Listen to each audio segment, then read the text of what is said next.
Back to our channel. Let us continue our axilla part. So in axilla part, now we are going to start the axillary artery. Before we already discussed in detail of brachial plexus and also how to remember them. So now we'll start with axillary artery. So you can see here this red color one is an artery, right? So this is a subclavian artery. Actually the subclavian artery only will continue as a axillary artery. So axillary artery is a continuation of subclavian artery and it is mainly extending from outer border of first rib. If you see, this is a first rib, it's its outer border, right? So from the outer border, exactly there the axillary artery starts. So before the outer border of first rib, it is called as subclavian artery.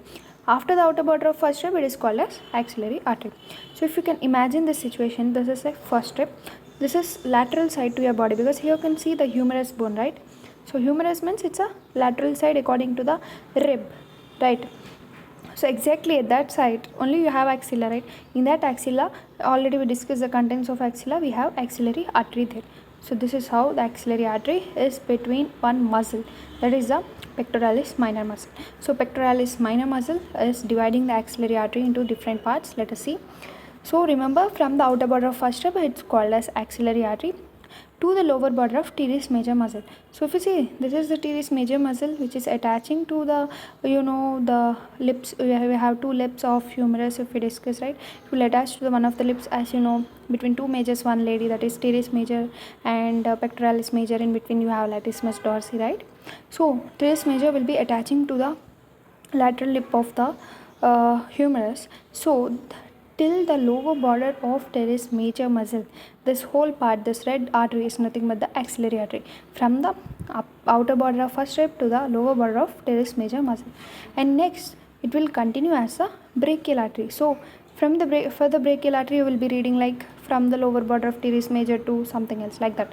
So the same artery but the names are changing according to its position. As before, it's coming from the subclavian, means clavicle region, so it's called subclavian artery.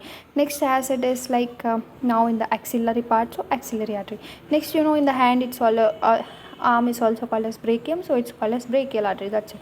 So the name will be changing. The artery is same, one and only same, but just the name is changing according to the structures.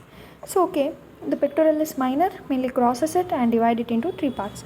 So you can see pectoralis major, first part, second part, third part. So like that it's divided into three parts. So the first part is called as superior part. First part is called superior or proximal part to the muscle. And the second one is posterior. Actually you can't see the second part, it's back of this muscle. That is a posterior or deep to muscle. That is the second part. And the third part is inferior or distal to the muscle. So like this, three parts.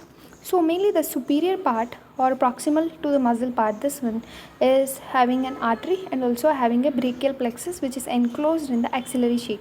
Actually here on it you will have the sheet like structures, that is axillary sheath. It will enclose not only the artery but also the brachial plexus in it. And its lateral and posterior cord are lateral to the artery. So for example, this is the axillary artery side. So lateral to it, this is lateral side, this is medial side, so lateral to it, maybe here in this position you will find the lateral and posterior cord. If you remember, in brachial plexus we have different cords, right? Lateral, medial, posterior cord, right? So lateral and posterior cord of brachial plexus are lateral to the axillary artery, especially to the superior part of axillary artery, while the medial cord is present posterior, means just back of it, right? So next, coming to the second part. The second part is back of pectoralis minor muscle, and that is where the lateral cord is also again lateral. So here everything is according to the position. Lateral cord is lateral, medial cord is medial, posterior cord is posterior. So I think you don't need to remember this second part one. But first part one, you remember that the lateral and posterior both are lateral. Normally lateral is lateral, okay, but posterior is also lateral, and the medial cord is posterior. So that thing you need to remember here. Lateral and posterior are lateral in the first part, and even the medial is posterior. But coming to the second part of axillary artery, that is back of pectoralis minor, lateral cord will be lateral, medial cord will be medial, and posterior cord will be posterior. That's it. Now coming to the third part, to the inferior or distal part to the muscle. Here laterally it will have the musculocutaneous artery in the upper part and medial nerve in the lower part. So remember, laterally it will have musculocutaneous nerve in the upper part, but in the lower part, same laterally it will have the median nerve, right? And ulnar nerve is also present medially. Medially means towards this side you will find out the ulnar nerve, and posteriorly you will have the axillary nerve in the upper part. In the upper part posteriorly you will have axillary nerve, in the radial nerve in posteriorly in the lower part. So these are all the things which we need to remember. So to understand all those things, this diagram is very perfect to understand. As we are discussing in the first part, you will have the artery and this is the superior part, right? Here you will have the artery and the brachial plexus. Lateral and posterior cord are lateral to artery. You can see this is the axillary artery. So where is your lateral cord? Find out the lateral cord. Here you can see these are the lateral. This is the lateral cord. This is a posterior cord. You can see both are lateral. It's better to write here. See, this is lateral, this is medial side. So both are lateral to the axillary artery, while the medial cord is posterior. If you see the medial cord, it's posterior to the axillary artery, right? So next, coming to the second part. In the second part, lateral cord will be lateral. So the same lateral cord is lateral, right? Posterior cord is posterior, and the medial cord is medial. Medial cord, you can see here medial cord is medial, same. Whereas coming to the third part, here laterally it will have the musculocutaneous nerve. So here you can see it's mentioned musculocutaneous nerve laterally. So laterally you have musculocutaneous nerve in the upper part and median nerve in the lower part. So median nerve is also laterally present but in the lower part. Next, coming to the ulnar nerve. Ulnar nerve is present medially. You can see this is ulnar nerve, it's present medially, and you have your posterior axillary nerve. In posteriorly you will have the axillary nerve. On back side you will have the axillary nerve. Okay, posteriorly you will have the axillary nerve, and next you will have in upper part you will have a radial nerve in the lower part. So radial nerve will be in the lower part, you can see, to the axillary artery. So these are all the different relations of axillary artery with its three parts. Now we will see medially what structures are present. So if you see, this is axillary artery, this is medial side. So medial side mainly you will find the axillary vein. So axillary vein, you see this blue color one is the axillary vein, which is mainly medial to the axillary artery. And medial cutaneous nerve of forearm. The medial cutaneous nerve of forearm and also the medial cutaneous nerve of arm. You can see this medial cutaneous nerve of arm. Both are also lying medial to the axillary artery. Next also you will have the and if you see the medial cutaneous nerve of arm is actually medial to the axillary vein also, right? And ulnar nerve is between artery and vein. You can see the ulnar nerve, it's between the axillary artery and axillary vein. So these are all the different relations you need to find out and understand. So now we will see what are the different branches of axillary artery. Actually this is about according to its part what are the structures which are related to it. Now we'll see the different branches of axillary artery. So here you can see the 6 branches. So the first part as we discussed is superior to the pectoralis minor muscle. So the first part is dividing into superior thoracic artery, which is very small branch, especially it's present near the subclavius muscle. So this diagram you can see, this is a superior thoracic artery. You remember this is pectoralis minor. So above it, this is the first part of axillary artery, right? So first part of axillary artery's branch is superior thoracic artery, which is very small branch near the subclavius, right? Here is the clavicle. So below it you will have the subclavius. So near to subclavius muscle you will find the first part of axillary artery, that is superior thoracic artery. And next it will run downward and forwards medially, pass between two pectoral muscles and end by supplying them and also thoracic wall.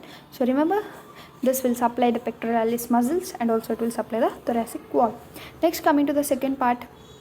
So remember one thing to remember here. The first part will form only one branch. Second part will form two branches. Third part will form 3 branches. So very easy to remember. First part for first branch, second branch for second branches, third part for 3 branches. Now let us see what the second part will form. So in the second part you will have the thoracoacromial or thoracic artery. So you can see here, this is the acromiothoracic artery. It is also called as thoracoacromial. Just reverse it, acromiothoracic or thoracoacromial, that's it, the same. So it's coming mainly from the second part. As I said, second part will give 2 branches. So this is the first branch, which is originating at the upper border of pectoralis minor muscle, and later it will pierce the clavipectoral fascia and divide into 4 branches. So this thoracoacromial artery, it's piercing the clavipectoral fascia and in turn dividing into again 4 branches. So within this branch only again there are sub branches. So this thoracoacromial artery will have a branch like pectoral branch, right, which will supply mainly pectoral muscles, and also it will supply the breast. Even in breast anatomy we discuss about the pectoral branch which is supplying it. And next you have the deltoid branch. Of course it will run in the deltopectoral groove and along with cephalic vein and supply the deltoid muscle. And next you will have the acromial branch. According to name only you can find out it will supply the acromion process of the scapula, right. So mainly by crossing the coracoid process it will end by joining the anastomosis of acromion. So actually in acromion we have anastomosis, those all I will discuss later. So next you have clavicular branch. Of course it will supply clavicle, run superior medially, deep to pectoralis major, supplies sternoclavicular joint. It supplies sternoclavicular joint and also subclavius, that is below it, right. So these are the sub branches of thoracoacromial. So to remember this you have a mnemonic. So for this acromiothoracic artery the mnemonic is APCD. APCD. A stands for acromial branch, P stands for pectoral branch, C stands for clavicular branch, and D stands for deltoid branch. So according to names you can see what it is supplying. So first part branch is superior thoracic artery. Second part branch, first one is acromiothoracic. In turn it have 4 branches. And next the second part have another branch, that is lateral thoracic artery. So you can see here this is mentioned as lateral thoracic artery, which is second part, second branch. So it is emerging and running in the lower border of pectoralis minor in relation to anterior group of axillary lymph nodes. Actually if you remember in breast anatomy, anterior lymph nodes will be here, so it's running along the group of axillary lymph nodes. In female, this lateral thoracic artery is very large and give the lateral memory branch to the breast, very important. So if you see the second part of axillary artery is giving its branches to the mammary gland, because in the case of acromiothoracic artery it's mainly pectoral branch will give to mammary gland, and also in the case of our lateral thoracic artery it's large in female and it will give its branches to the mammary gland. So this is about second part. Now we will see about third part. So once again let us revise. First part have superior thoracic artery, second branch have acromiothoracic artery and its 4 branches, that is APCD, and next you also have the lateral thoracic artery. So superior, acromiothoracic, lateral thoracic. Now let us see what are the 3 branches of the third part. So the third part is in turn having 3 branches. The first branch is subscapular artery. If you see here it's mentioned here subscapular artery. Subscapular artery is the largest branch of axillary artery, not only in the third part, in whole part of axillary artery. The largest one, you can see it's the largest and widest one, that is a subscapular artery. It's running along the lower border of subscapularis and terminate near inferior angle of scapula. So inferior angle of scapula will be like at the level of T7 vertebra, right? So there it will end and supply the latissimus dorsi on the back side and also serratus anterior on the lateral side. And also it gives a large branch, that is circumflex scapular artery, which pass in a triangular intermuscular space and wind around the lateral border of scapula deep to teres minor. So it will wind around the lateral border of scapula. In the name itself you can see subscapular, it will supply the scapula and give branches in subscapular fossa and another branch in infraspinous fossa. Both are part in anastomosis around the scapula. If you see we'll make next anastomosis around the scapula. In that you can understand both these arteries, that is subscapular fossa branch and infraspinous branch of subscapular artery are taking part in the anastomosis around scapula. That one will be in the next videos. So next coming to anterior circumflex artery. It's a small branch arising from the lower border of subscapularis and will pass in front laterally of intertubercular sulcus. So in third one we have 3 branches. First one is subscapular artery. We understood it is mainly supplying the scapula and it is also playing a major role in anastomosis around scapula. And the next branch of the third part of axillary artery is anterior circumflex artery. So here in this diagram you can see the anterior circumflex artery, right? It's like round structure. So this is mainly anterior circumflex humeral artery, right? It's mainly a small branch arising from lower border of subscapularis, and subscapularis, it's present in the costal surface of scapula, right? So pass in front laterally of intertubercular sulcus of humerus and anastomose with the posterior circumflex humeral artery. So remember it, anastomose with posterior circumflex humeral artery. So you can see this is a posterior circumflex humeral artery. So this anterior circumflex is anastomosing with the posterior circumflex humeral artery form an arterial circle round the surgical neck of humerus. So here will be the humerus. So around the surgical neck of humerus, you can see it's forming a ring-like structure, right?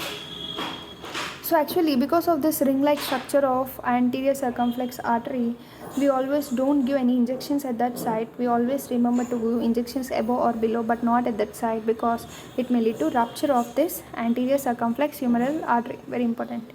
So this anastomose with the posterior circumflex artery form arterial circle round surgical neck of humerus and give off ascending branch which run in intertubercular sulcus and supply the head of humerus and shoulder joint. Of course, it's in the humerus, so it will supply the head of humerus and also shoulder joint. Now we'll discuss about the posterior circumflex humeral artery. So this anterior, this posterior. The posterior circumflex humeral artery is larger than anterior and arise from the third part at the lower border of subscapularis, run backward, accompanied by axillary nerve. Yeah, remember it is accompanied by axillary nerve and pass through quadrangular intermuscular space end by anastomosing with anterior circumflex artery around the surgical neck. We know this already.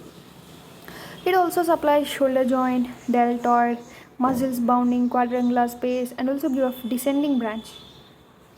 So this is important to note that it is giving a descending branch which anastomose with ascending branch of profunda brachii artery.